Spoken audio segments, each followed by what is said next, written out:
Está no ar Gente que Fala, o melhor programa de debates do rádio brasileiro. Gente que Fala tem texto e direção geral do jornalista Fausto Camunha. Gente que Fala reúne de segunda a sexta-feira formadores de opinião para discutir as principais notícias do dia. Gente que Fala tem o selo de qualidade ABCOM.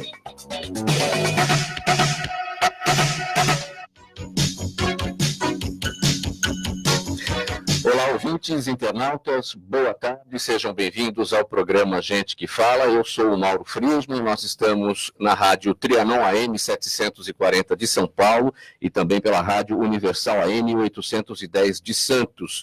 Ao vivo, vocês também nos assistem pela internet, nas redes sociais, Instagram, programa @Gente que Fala, e na nossa fanpage, facebook.com/programa Gente que Fala. Visitem nosso blog, gentequefala.com.br, e participem pelos telefones 3289-3580 e 5052-5555. Eu apresento agora os nossos convidados de hoje do programa Gente que Fala. O pediatra e homeopata Dr. Moisés Shensinski, aqui à minha esquerda, para você que nos acompanha pela imagem nas redes sociais. Seja bem-vindo, doutor. Obrigado pelo convite. A nutricionista Vanessa Abreu, consultora em aleitamento materno, também aqui à minha esquerda. Prazer, obrigada pelo convite. A fonoaudióloga especialista em voz, Thaís Vaiano, vice-coordenadora do Departamento de Voz Profissional da Sociedade Brasileira de Fonoaudiologia. Seja bem-vinda, Thaís. Muito obrigada, Mauro. E o otorrinolaringologista, Dr. José Eduardo de Sá Pedroso, chefe do Ambulatório de Câncer Inicial de Laringe e Estenose Laringotraqueal da Universidade Federal de São Paulo. Seja bem-vindo. Boa tarde, muito obrigado. Falei tudo certinho aqui, não travei língua. O meu tá certinho, tá tudo tranquilo. Muito bem, vamos ao nosso primeiro tema. Acontece nesta semana, em comemoração ao Dia Mundial da Voz, que foi ontem, na verdade, dia 16 de abril, a 21ª edição da Campanha Nacional da Voz, realizada pela Academia Brasileira de Laringologia e Voz e pela Associação Brasileira de Otorrinolaringologia e Cirurgia Cérvico-Facial. Com o slogan "Afine a sua saúde, cuide da sua voz", a ação oferece informações para a população sobre aspectos importantes da saúde vocal. Muito bem, informações para a população sobre aspectos importantes da saúde vocal, doutor José Eduardo. O que a população tem a respeito sobre essas informações, consciência sobre tudo isto? É importante frisar aqui que essa campanha, ela acontece não só no dia 16, mas durante toda essa semana. E ela, junto com a gente, participa também a Associação Brasileira de Fonoaudiologia. A Sociedade Brasileira de Fonoaudiologia, com o slogan também, seja amigo da sua voz. Da sua voz. É uma parceria das duas áreas. E é importante frisar que o tratamento desse tipo dos problemas da voz, ele se dá de uma maneira multiprofissional. Então, nós sempre trabalhamos com uma fonoaudióloga ao nosso lado para a gente poder atender e dar o melhor atendimento ao paciente. Essa campanha ela tem como objetivo principal conscientizar a população de quão importante é o uso da voz no nosso dia a dia para as mais diversas funções que nós exercemos. Então, é muito importante que a gente tem que saber como cuidar, prestar atenção nos sintomas que podem acontecer com todos nós, e a partir deles tentar fazer com que o tratamento seja o melhor possível. Então, um dos principais problemas que nós temos uma série de doenças benignas, mas nós temos também uma grande quantidade de cânceres que acontecem na laringe, tipos de câncer, né, que acontecem na laringe. Então, um dos grandes objetivos dessa campanha é justamente conscientizar a população de que nós devemos procurar os profissionais para que haja um tratamento efetivo, e que se você, por exemplo, pegar muito no início, um caso, por exemplo, de câncer, você consegue, vamos dizer assim, o controle da doença, que a gente chama de cura, né? Seria esse um dos principais objetivos.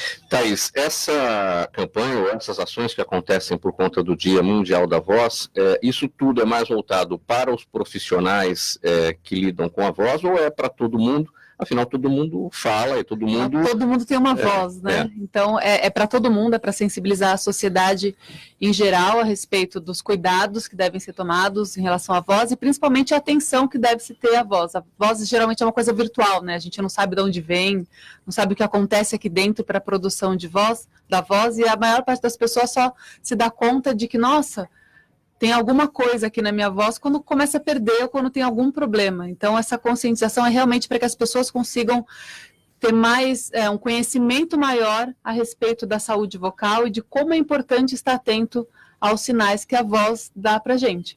Então, ela não é só para profissionais da voz, como cantores, professores, atores, mas ela é para todo mundo. Todo mundo que tem uma voz está suscetível a ter uma rouquidão ou ter alguma alteração de laringe. E todo mundo tem que ter essa consciência e ficar atento à sua voz e à dos outros, né? Porque às vezes a gente não percebe a nossa...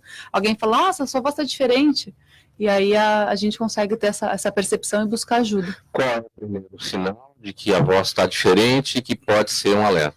As pessoas colocam geralmente sempre falam rouquidão. A rouquidão tem vários sinais, né? Que geralmente é uma sujeirinha na voz, uma sujeirinha que não estava lá antes. Algumas pessoas, elas têm uma rouquidão que acompanham ao longo da vida toda, provavelmente porque nasceram com alguma alteração. Não que ela não deva ser pesquisada e a gente não deva encaminhar para um médico e entender por que tem essa alteração. Mas uma rouquidão, por exemplo, que ela se instala num dia e demora mais do que 5 dias, 7 dias para passar, essa pessoa precisa buscar um otorrino para fazer um diagnóstico e entender por que essa rouquidão não passou.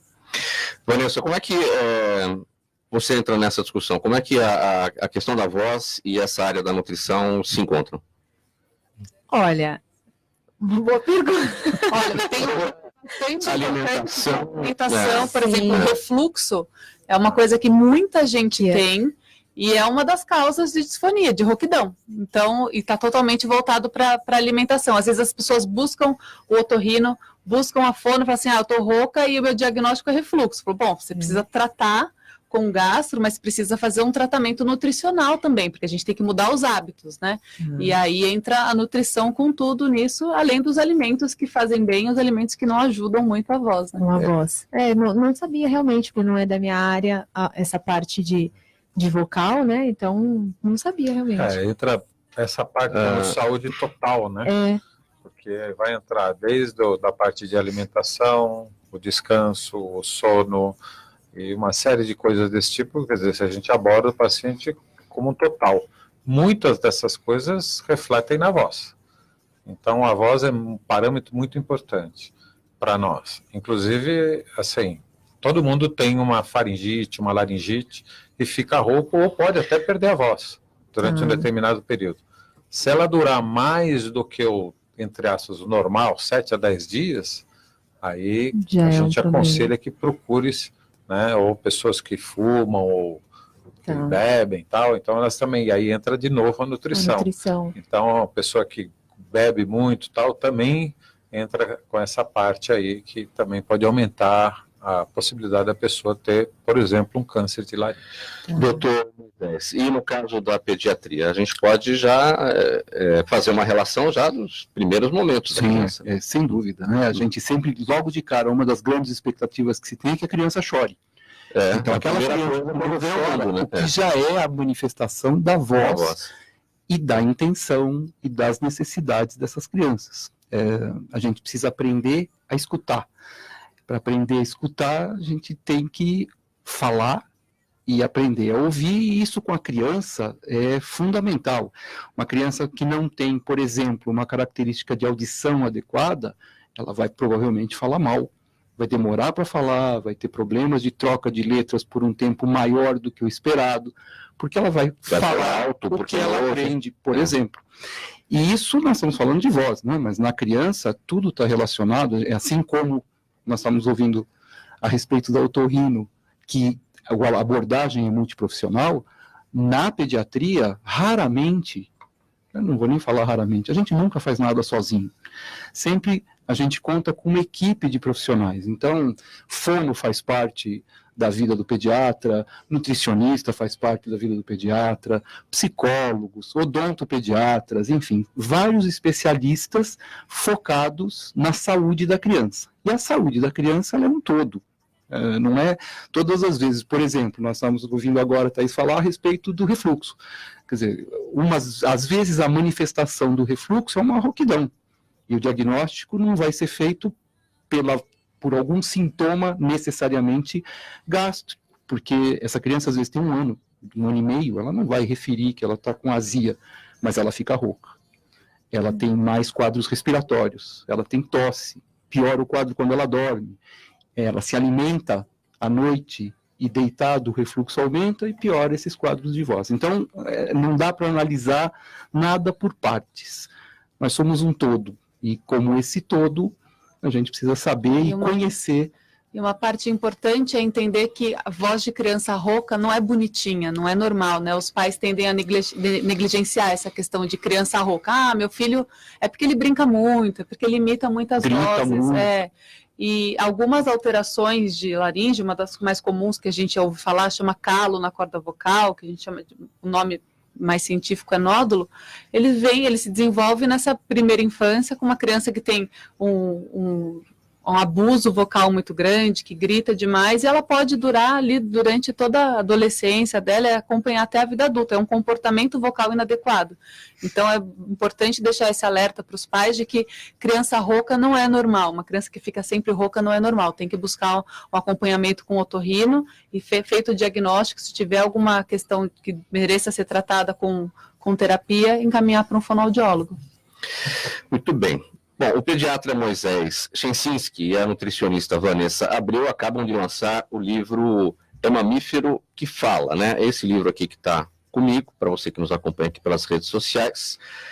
E esse livro apresenta uma linguagem carinhosa, cuidadosa e acessível a todos, ilustrando a importância do aleitamento materno para o crescimento, desenvolvimento e imunidade das crianças. Vanessa, você é consultora em aleitamento materno. O que é exatamente essa sua área? Essa consultoria?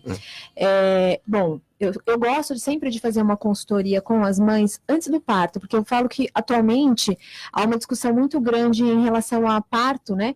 Parto normal, parto cesárea, e as mulheres estão se preparando um pouco mais para o momento do parto, tentando saber as condições que podem levar para uma possível cesárea, mas elas esquecem de se preparar para a amamentação, porque as mulheres têm uma sensação de que amamentar é algo natural, então vai nascer a criança, vai colocar ali no peito, o bebê vai saber mamar, vai ser tudo maravilhoso, e na verdade a dupla mãe e bebê tem que aprender essa amamentação, então dificuldades sempre surgem no início da amamentação, e a consultora serve para ajudar nesse sentido, tanto durante a gestação, né, como após o nascimento da criança. Então muitas vezes a gente tem algumas dificuldades como posição, pega, que podem interferir negativamente na amamentação, e a consultora ajuda nesse sentido, né, qualquer dificuldade que uma mãe tenha em amamentação. Doutor Moisés, qual é o tempo médio de aleitamento materno que a OMS preconiza? A Organização Mundial de Saúde recomenda aleitamento materno desde a sala de parto, exclusivo em livre demanda até o 6º mês e complementado com alimentação saudável até 2 anos ou mais. No Brasil, essa nossa estatística, assim como mundialmente, né, grande parte da estatística está bem abaixo desse nível, né? Nós temos aqui no Brasil uma média de 54 dias de aleitamento materno exclusivo, quer dizer, não chega a 2 meses. Esse ano, agora em 2019, está sendo feita uma nova pesquisa nacional, a nível nacional, para poder estabelecer quais são hoje os parâmetros de aleitamento materno na sala de parto, até quando ela vai, quanto tempo ele é exclusivo, para a gente estabelecer uma nova realidade desses parâmetros aqui no Brasil. Esse baixo número, digamos assim, de dias de aleitamento materno no Brasil, isso é uma desimportância que as pessoas dão, ou esse tempo, por exemplo, de licença maternidade de 4 meses é insuficiente? Qual é o... É uma comunhão de fatores, né? Então, tanto a falta de informação adequada, como hoje, pelo acesso fácil que existe na internet, redes sociais, grupos de mães, o excesso de informações também acabam interferindo nessa realidade. Vários fatores contribuem para que a gente não tenha um acesso tão favorável à amamentação, que, como a Vanessa falou, é natural, mas não é simples e nem sempre é fácil.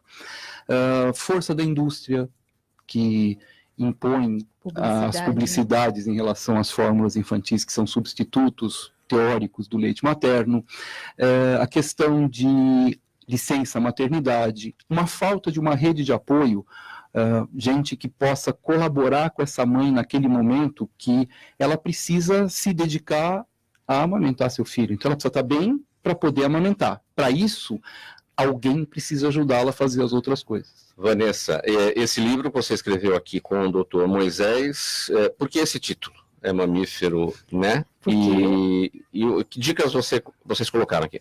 Na verdade, por que é mamífero que fala, né? Porque atualmente, com os números horríveis de amamentação, as pessoas se esquecem que nós, seres humanos, somos mamíferos também, e que deveríamos amamentar, porque hoje o que a gente vê atualmente são muitas mães oferecendo a fórmula infantil e uma cultura de desmame desde a infância. Então, eu tenho filhos pequenos e a minha filha ganha bonequinha, a bonequinha já vem com uma mamadeira. Então, a minha filha pequenininha já aprendendo a dar mamadeira para o neném. Não é uma cultura de aleitamento materno. Então, nós procuramos, com o livro, escrever uma história infantil para resgatar. O Dr. Moisés pode falar também do que a Sociedade Brasileira de Pediatria recomendou aos pediatras. Receitar um livro para aumentar o vínculo familiar. Então, através de um livro infantil, o que a gente busca? Tentar resgatar esse vínculo de leitura de livro, já que as crianças também estão cada dia mais ligadas em tablets, em celulares e deixando o livro um pouco de lado, tanto que nós vemos tantas livrarias fechando por aí. Então, resgatar o hábito da leitura familiar e, através dessa história, que é uma história infantil, passar conceitos de amamentação que é comum entre todos os mamíferos. Então, como que a gente fala com a criança? O que a criança gosta? De bichinhos, de animais, né? Então, a gente fala através dos mamíferos vários conceitos que cabem também ao ser humano durante a amamentação.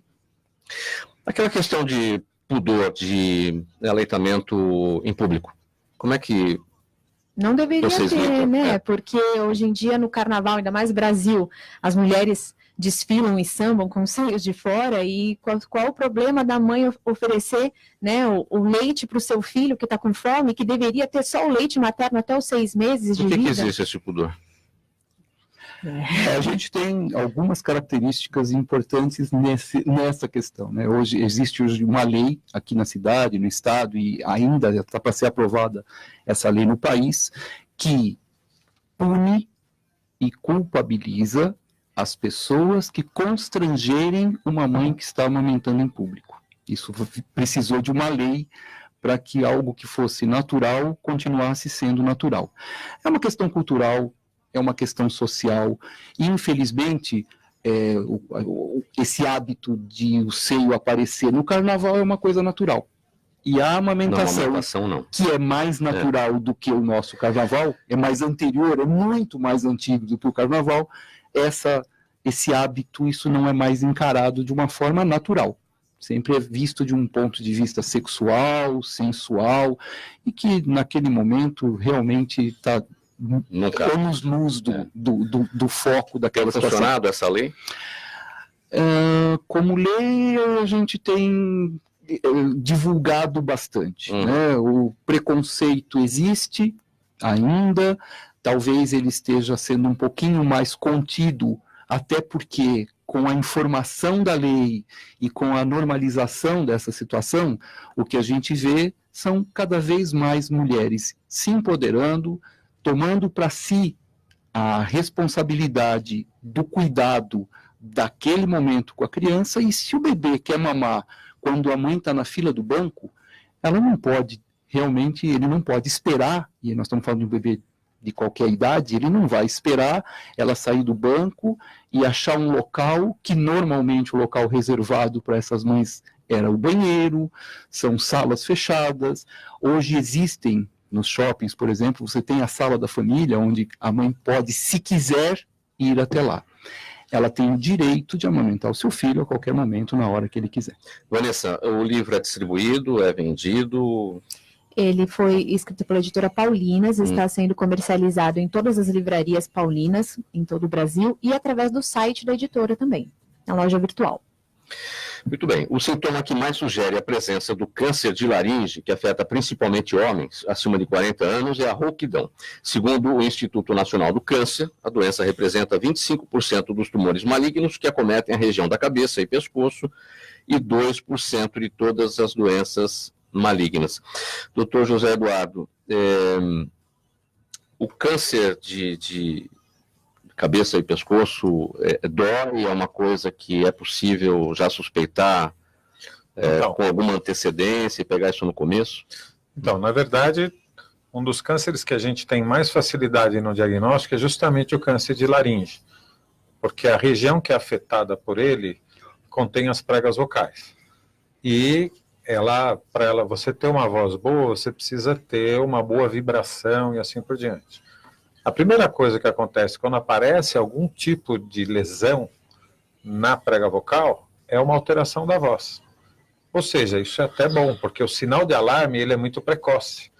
Então, por isso essa conscientização. Se você conseguir que uma pessoa que tenha, vamos dizer, mais do que 2 semanas ou 10 dias de rouquidão, ela procure um médico e faça um exame. O exame é muito simples, é uma laringoscopia, que pode ser feita através do nariz ou através da boca, em que você visualize a prega vocal e você já vê a lesão, você pode pegá-la logo no início e a possibilidade de cura gira em torno de 90% a 95%. Esse tratamento pode ser feito através de uma cirurgia ou através de uma radioterapia, mas tem que fazer pelo menos a biópsia para saber se aquilo que você está vendo, aquela lesão, se ela é um câncer ou não. Então, vamos dizer assim, se é que dá para dizer dessa maneira, a vantagem é que o sintoma é muito precoce e que você consegue um tratamento, então, logo no início, fazendo com que você consiga um resultado muito mais favorável no caso do tratamento do câncer de laringe. E depois desse tratamento cirúrgico, Thaís, aí vem o trabalho da fono. Sim, geralmente, sempre depois de qualquer cirurgia de laringe, existe o processo de reabilitação pós-operatório com fono. Em casos de câncer, depende do tipo de cirurgia, né, são vários tipos de cirurgia, a mais agressiva dela, que a gente chama a laringectomia total, né, Dadão? Então, é o caso quando a gente retira a laringe toda, e aí a pessoa tem que aprender a falar de um outro jeito, porque a corda vocal vai embora. Então, são aquelas pessoas que falam com, a gente chama de voz esofágica, que é uma nova voz que ela aprende a ter para conseguir se comunicar com as pessoas. Então, é o caso mais extremo de casos de câncer, né? Na verdade, é muito importante essa observação. Por quê? Porque no Brasil, apesar de todas as campanhas, nossa campanha já tem aí 21 anos e o Dia Mundial da Voz tem cerca de 17 anos. A maioria dos casos que nos chegam, principalmente no SUS, eles são de cânceres avançados. E que acaba fazendo com que a gente tenha que fazer essa cirurgia grande, que a doutora Thaís mencionou, e então a reabilitação e todo o processo, ele fica muito mais difícil, causando muito mais problemas sociais para o paciente e também financeiro para o próprio Estado, porque esse paciente custa muito mais caro. Então, esse tipo de coisa é muito importante. Eu acho que vale a pena a gente lembrar que o tabagismo, né, e o etilismo aumentam muito as chances de desenvolver um câncer de laringe. Então... eu ia entrar nesse assunto, quer dizer, o tabagismo e o abuso do álcool, enfim, mas tem outros fatores, por exemplo, tem que levar em consideração o histórico familiar, um pai e uma mãe que já teve o câncer de laringe, a gente tem que ficar atento. Sim, tanto a parte genética, então é um complemento, né, o genótipo com o fenótipo. Então a parte ambiental, como a Thaís falou, quem fuma, a gente sabe que a grande maioria dos casos são pacientes que têm o tabagismo e com o etilismo eles são coadjuvantes. Então, se você tem cerca de 14, 15 vezes mais possibilidade de ter um câncer de laringe em quem fuma, isso pode dobrar no caso da pessoa fumar e beber. Então, isso acaba piorando muito. Existem outros fatores, por exemplo, trabalhadores da indústria que trabalham com algumas substâncias cancerígenas, benzeno ou coisas desse tipo, também podem ter tem uma maior possibilidade de aparecer um câncer dessa região também. Nós vamos conversar agora com a dermatologista, a doutora Cecília Belo, do Hospital da Pele. Ela fala com a gente aqui no programa Gente que Fala, pelo telefone. Boa tarde, doutora. Boa tarde, Mauro. Boa tarde, ouvintes. Tudo bem? Tudo bem, e você? Tudo ótimo por aqui. Legal. Nosso tema é fototerapia. O que vem ser? Então, a fototerapia é um tratamento onde o paciente entra numa câmara de luzes, de tanto raio ultravioleta A quanto raio ultravioleta B, e ele vai fazer, como nós diríamos popularmente, um banho de luz, né? A fototerapia, por exemplo, ela é utilizada naqueles bebês não com UVA ou UVB, lógico, mas, por exemplo, os bebês que estão ictéricos, né, logo que saem da maternidade e tudo mais. Mas nesse caso a gente utiliza lâmpadas com comprimentos de onda que simulam o sol. E é um tratamento bastante seguro e que a gente utiliza com alguma frequência. E as doenças que podem ser tratadas com a fototerapia, quais são? Diversas doenças, Mauro. Por exemplo, psoríase, vitiligo, né? A gente consegue, como as lâmpadas, e a gente tem um cálculo de energia, a gente consegue fornecer a esse paciente uma quantidade de luz que não é para queimar, né? E tampouco para que ele tenha o risco de câncer de pele existe, ele é pequeno, mas para que ele não tenha. Então, o que a gente manda o paciente, por exemplo, que tem vitiligo, tomar sol, a gente consegue fazer isso com a fototerapia, crianças e adultos que tenham dermatite atópica, e diversas outras doenças que muitas vezes a gente consegue associar os tratamentos e dentre eles colocar a fototerapia, porque como eu disse, é um tratamento seguro, né? Todo mundo toma sol na rua. Então é um tratamento que é seguro para ser feito na maior parte das pessoas. Mas você falou de um baixo risco de câncer de pele, e é a minha próxima pergunta, alguma contraindicação? Se o paciente tiver um histórico, sim, é uma contraindicação. Além de câncer de pele, principalmente o melanoma, mas os cânceres de pele não melanoma relacionados ao sol, por exemplo, câncer básico, espinocelular, são contraindicações. Contraindicações relativas para algumas doenças dermatológicas, como, por exemplo, pênfigos, né, para quem tem, às vezes, doenças associadas, ou especialmente quem tem lúpus, é uma contraindicação absoluta, né, porque lúpus piora com o sol. Então, essas são contraindicações, ou então, porque o UVA, a gente precisa dar um remédio, um psoralênico, que é para poder fazer com que a luz penetre um pouco mais, ou ela seja mais sensível, melhor dizendo, as pessoas que possam ter alergia a ele ou tem algum problema de metabolização no fígado, porque ele é metabolizado do fígado, mas o UVB principalmente é bastante seguro, é um dos tratamentos, por exemplo, em grávidas que têm psoríase. Então, as contraindicações são poucas, mas quando elas existem, a gente veta o tratamento. É uma novidade? Não é uma novidade, é um tratamento antigo, mas que como a clínica precisa ter a máquina, né, precisa ter liberação de Anvisa, uma máquina grande, então muitos lugares acabam desistindo de ter o tratamento, mas é um tratamento antigo. Sim. É um tratamento, a máquina de UVB, o Band, que é o que mais a gente usa, as lâmpadas são desde 1988, pra você ter ideia. Sim. Então tem 30 anos por aí, para mais.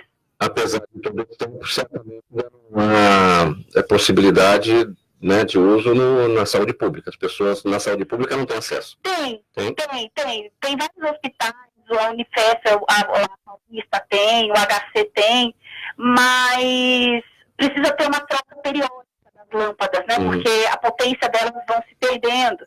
Então, às vezes na saúde pública a gente não consegue fazer essa troca com tanta facilidade, né, e as lâmpadas não são tão baratas, especialmente as de UVB, elas são cotadas em dólar, então quando a gente tem alta do dólar, o importador também deixa de importar, porque fica bastante caro, e então a gente tem, inclusive, a dificuldade, mesmo em setores, às vezes, particulares, de conseguir fazer essas trocas por conta da variação de dólar ou essas coisas. Fica difícil acompanhar a evolução da tecnologia, né? Exato. E para finalizar, doutora Cecília, o tempo de duração desse tratamento?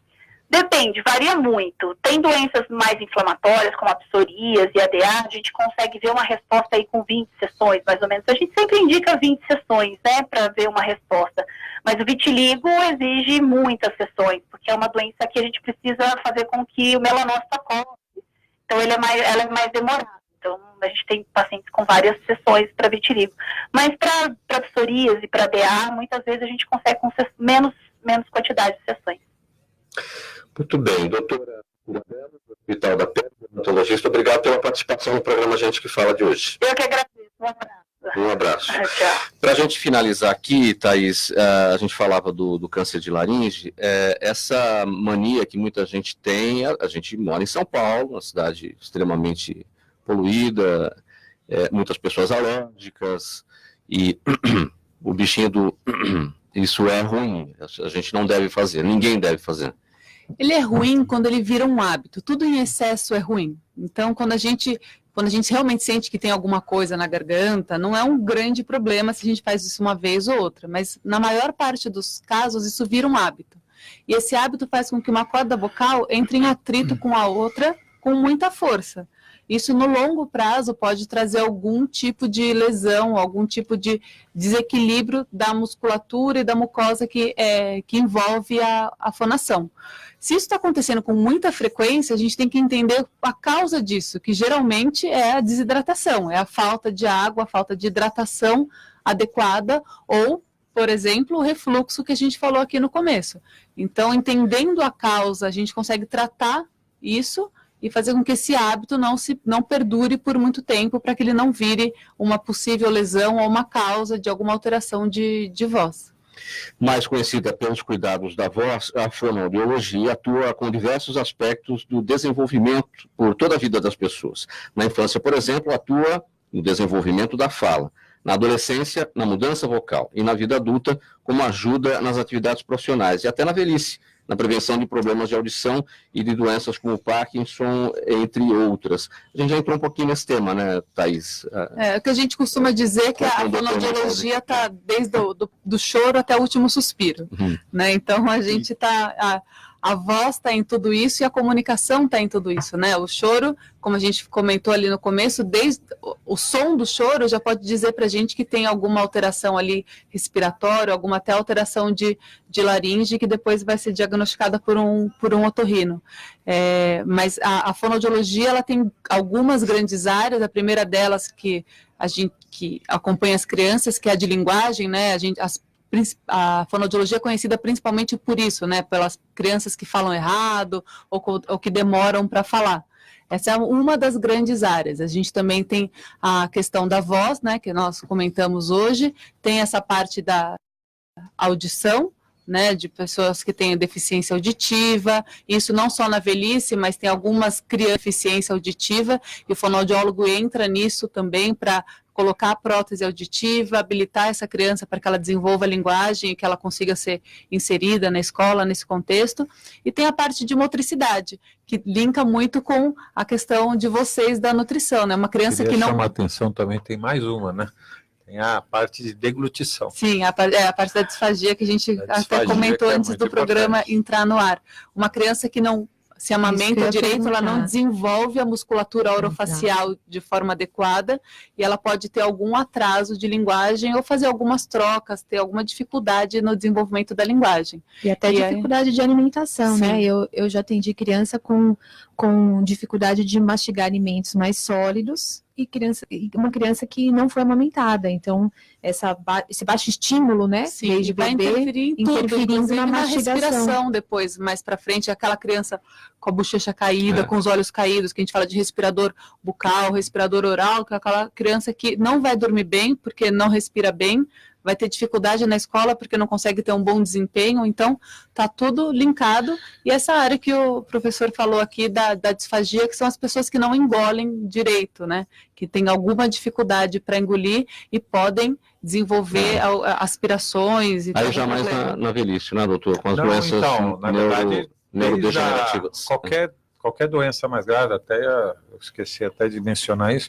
Por exemplo, um dos principais sintomas que a gente tem de urgência na região da laringe, então seria a rouquidão, a dor na região, a dor à deglutição e a dificuldade para deglutir. Então, para você, na hora que você vai engolir, você tem dificuldade, esses são sintomas também importantes de alarme. E como a doutora Thaís falou, é assim, desde a infância, até a velhice. Até chama atenção, né, como você falou, a pessoa mais idosa, quando ela perde um pouquinho a coordenação da deglutição, que é um ato muito complexo do ponto de vista neurológico. Então, algumas vezes ela começa a apresentar engasgos e também, devido a problemas neurológicos, ela pode apresentar uma aspiração ou uma penetração, como a gente fala, então acaba dando problema, inclusive, de pneumonia, etc. O alimento vai para o pulmão. Então, o que acontece? É mais um caso em que a gente tem que fazer o diagnóstico através do exame, que a gente chama de videoendoscopia da deglutição, ou então um videodeglutograma, que inclusive as fonos fazem análise dessa parte, e também na reabilitação, mais uma vez, a minha colega aqui é que vai participar ativamente do tratamento. A nutricionista intervém de que maneira nesse caso? No caso da criança que eu citei? Sim. Então, eu faço um trabalho junto com uma fono, realmente. Então, a fono faz exercícios e aí a gente vai entrando com várias consistências diferentes para o paciente aceitar, né?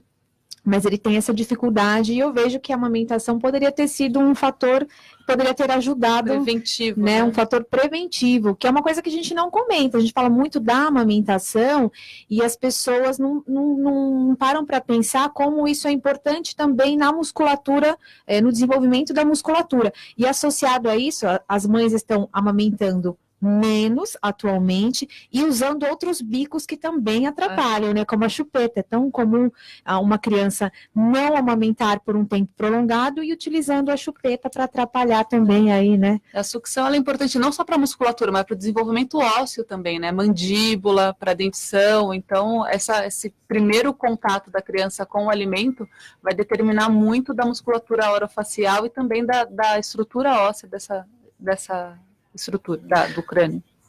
Os pronto-socorros infantis dos principais hospitais de São Paulo deram início a uma operação especial para enfrentar as lotações típicas desta época do ano em razão das doenças respiratórias.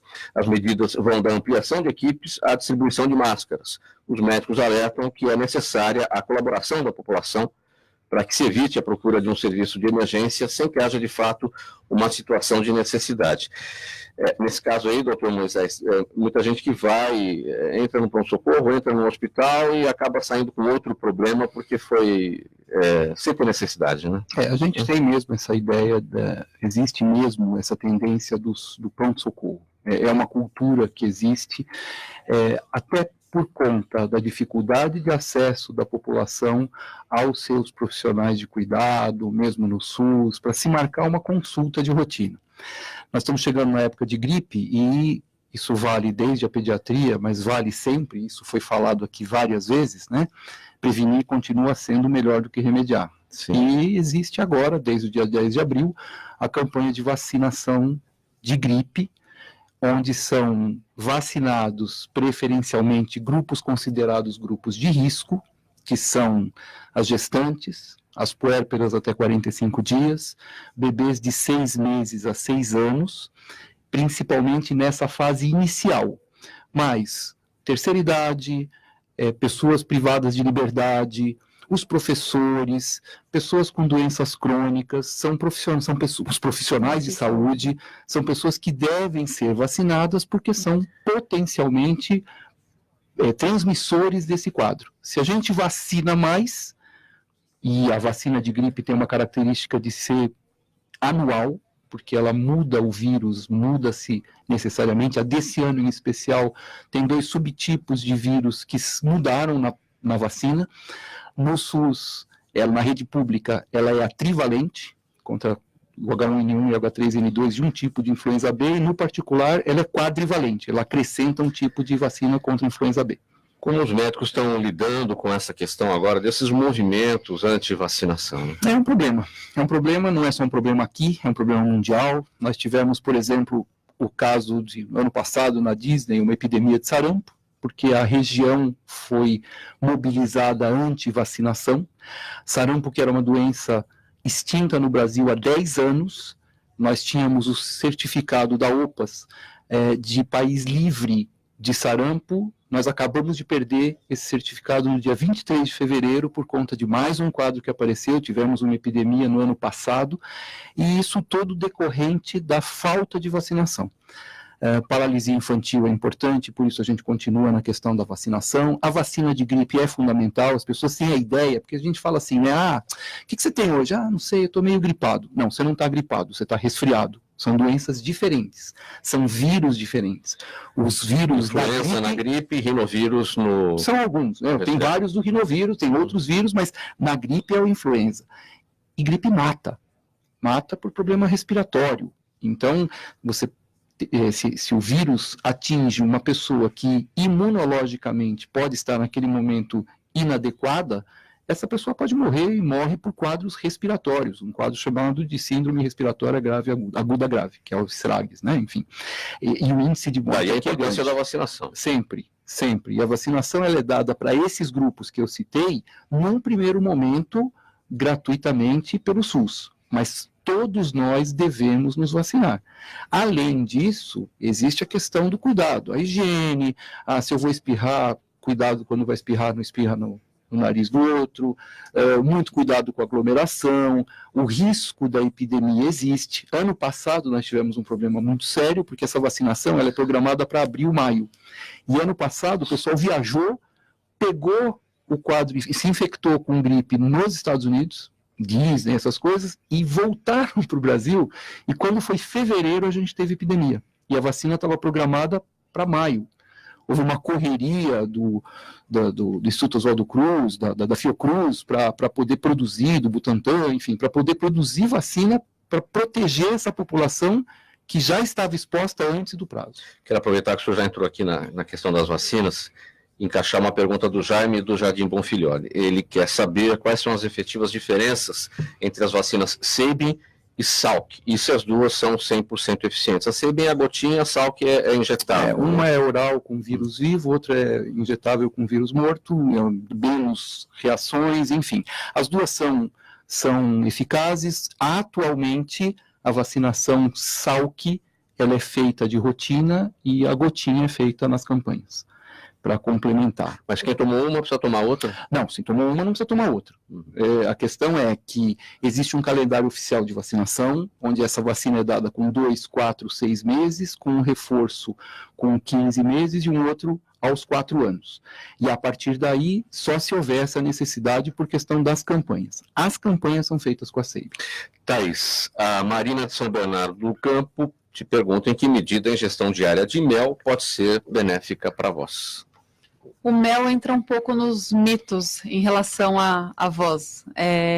O mel, de uma forma geral, ele não melhora a corda vocal, ele não melhora a qualidade vocal, né? O mel, ele tem aquela questão de melhorar o seu sistema imunológico e de dar uma ajuda nesse sentido, mas melhorar a qualidade vocal, não.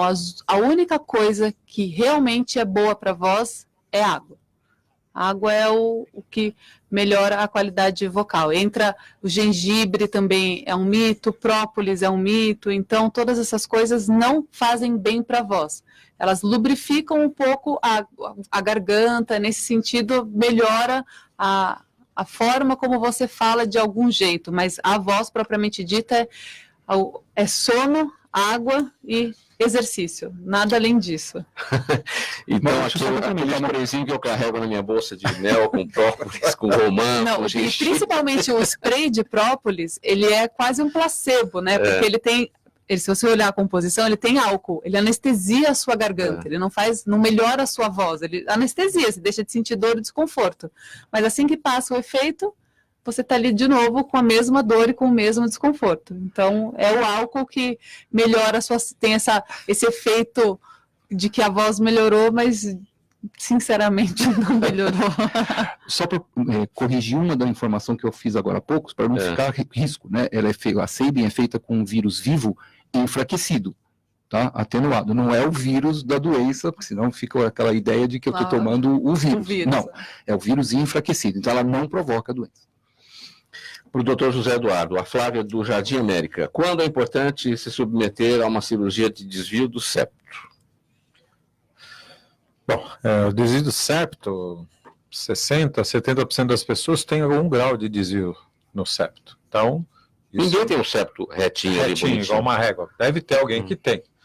É muito raro a gente ver. A gente não nos chega, né? Por que os otorrinos dizem que o nariz é bonito? O nariz, como qualquer coisa, é bonito de acordo com a sua referência de beleza. Não, o nariz internamente. Porque o cirurgião, da forma o médico, do ele acha sempre bonito. A gente acha a laringe a coisa mais linda do mundo de ver. Mas as pessoas que vêm acham muito estranho. Né? Como a gente está acostumado a ver, então a gente acaba admirando, vamos dizer assim, quem fez aquilo lá tão perfeito para ter tantas funções. Daí a paixão para trabalhar, né, nessa especialidade. Né? Então, mas é assim, por exemplo, desvio de septo. Então, o que tem que ter para você fazer uma cirurgia de septo? Você tem que ter uma queixa muito bem qualificada de obstrução nasal. Se você, porque tem uma carninha do nariz que nós chamamos de corneto.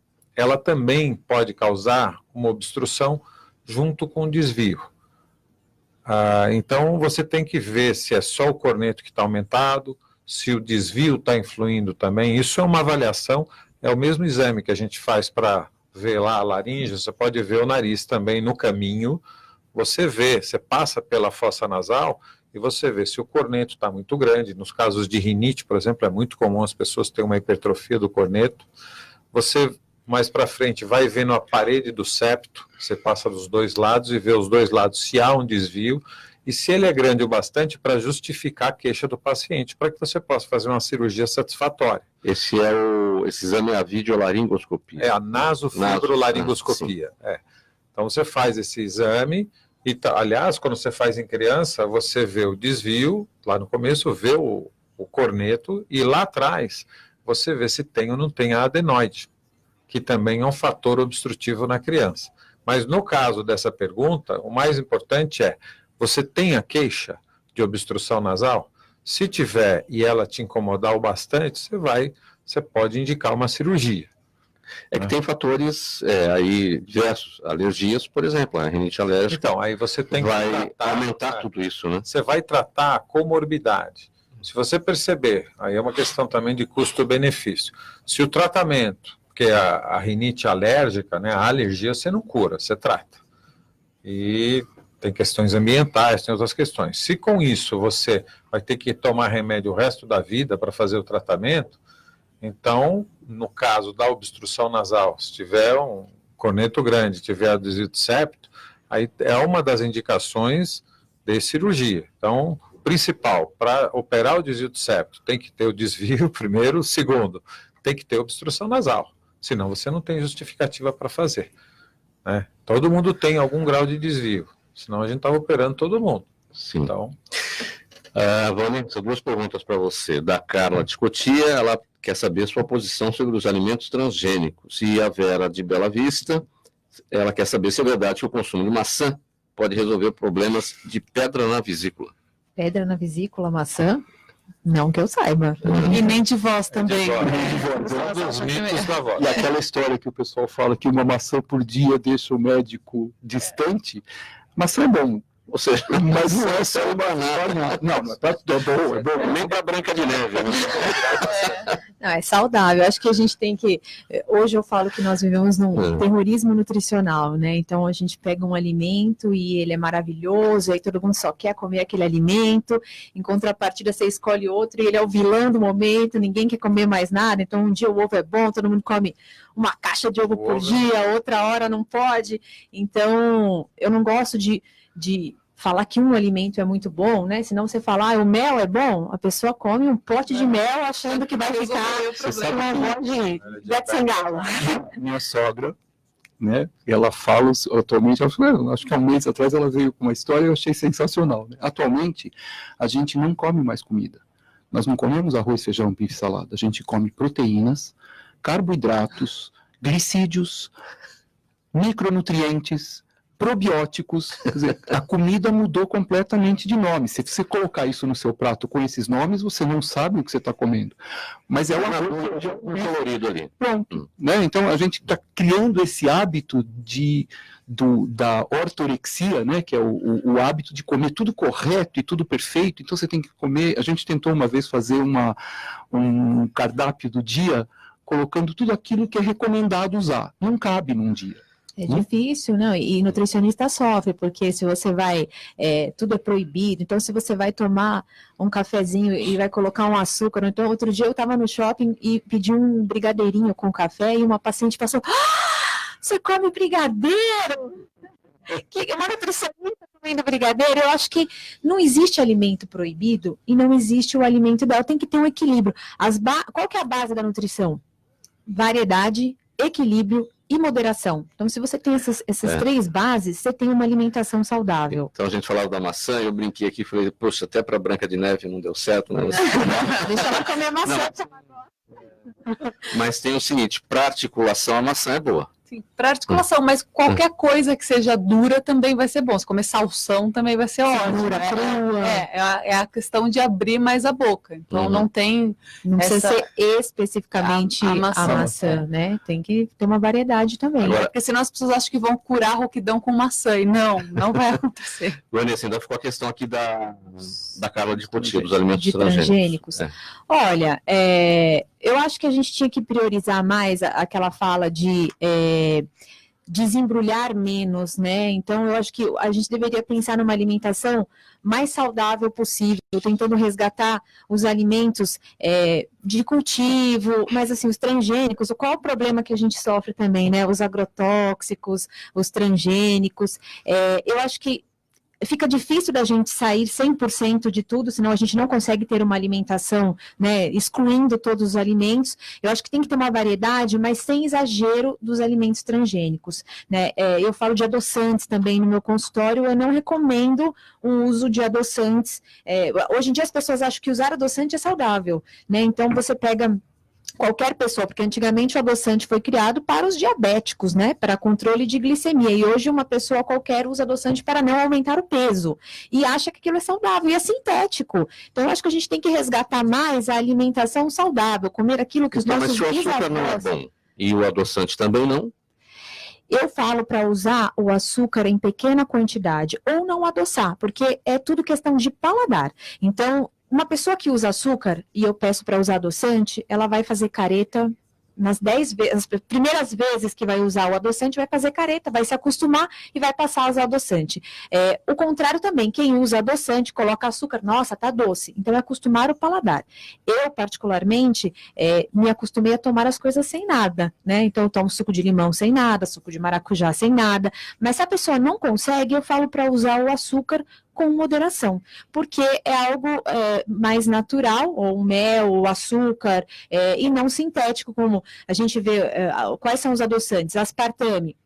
Se a gente buscar estudos, tem lá estudos associando o aspartame com câncer, com o Alzheimer precocemente, aí você tem sacarina de sódio, ciclamato de sódio, e as pessoas consomem muitos alimentos industrializados que já são ricos em sódio, então está colocando mais gotinhas de sódio na bebida. Há comprovações de doenças neurodegenerativas, Parkinson, Alzheimer, por conta de alimentos sintéticos? Na verdade, o estudo que eu vi é que quem tem geneticamente é favorável, né? A genética é favorável, a predisposição a ter Alzheimer e usa... Esses alimentos disparam, é o gatilho. Exatamente, pode ser um fator. Então, para que eu vou indicar, né, um alimento desse tipo? Então, eu prefiro que, se vai usar o açúcar, eu sempre oriento um açúcar mais integral, um açúcar mascavo, um mel, alguma coisa, em pequena quantidade. Porque se nós comemos tudo com moderação e variedade, eu não vejo problema nenhum. Tá, e essa situação agora de intolerância à lactose, intolerância a glúten, se ouve agora direto isso? Isso não existia? Ou existia, não se falava bem objetivamente. Mas... Não, hoje, eu acho que realmente tem se falado muito mais. Existe, sim, crianças e pessoas com intolerância à lactose. Intolerância à lactose, acredito que muito mais em adultos e parte geriátrica, né? Crianças, muita alergia à proteína do leite de vaca, que é diferente da lactose. A lactose é o açúcar do leite. E o boom do glúten, né? Existe uma doença chamada doença celíaca, que realmente a pessoa não pode consumir o glúten, mas também eu acho que tem muita questão da moda de emagrecimento em retirar o glúten da alimentação, né? Então, algumas blogueiras que divulgaram ter emagrecido retirando o glúten. O que tem glúten? Os alimentos ricos em carboidratos, né? E aí eu acredito que as pessoas pararam muito de consumir o glúten para emagrecer também. 15 segundos para a sua palavra final, para a gente encerrar. 15 segundos, olha, então eu vou falar do meu livro, voltando aí, quem quiser saber um pouquinho mais sobre a amamentação, o livro está disponível. Também tem o primeiro livro, Lancheira Gostosa e Nutritiva, que está também vendendo no site, nas livrarias paulinas. Está aqui para quem está nos vendo pela internet. Doutor Moisés. Bom, vou ressaltar a importância da amamentação. É a base da vida, é importante que a gente conheça um pouquinho mais, e se tiver em dúvida, procure um pediatra, um profissional de saúde que seja conhecedor do aleitamento materno. Doutor Zé Eduardo. Eu queria agradecer a oportunidade de fazer alguns esclarecimentos em relação à parte da voz, e chama a atenção que eu estou aqui representando então a Academia Brasileira de Laringivose e a Associação Brasileira de Otorrinolaringologia. Thaís Vaiano, sua palavra final. Sejam amigos das suas vozes, escutem a sua voz, porque a sua voz é a sua identidade, ela diz muito sobre você. Muito obrigado a todos, vou encerrar aqui rapidamente porque o tempo acabou mesmo. Na mesa de som hoje o Cléo Rodrigues, apresentação minha, Mauro Friesman, pauta e redação Pedro Esquiavon, direção-geral, aliás, diretora de produção Zenilda Salvato aqui na minha frente, diretor-geral, jornalista Fausto Camunha, aí você do outro lado, a razão da nossa presença aqui. Tchau, até o próximo programa. A Universidade Paulista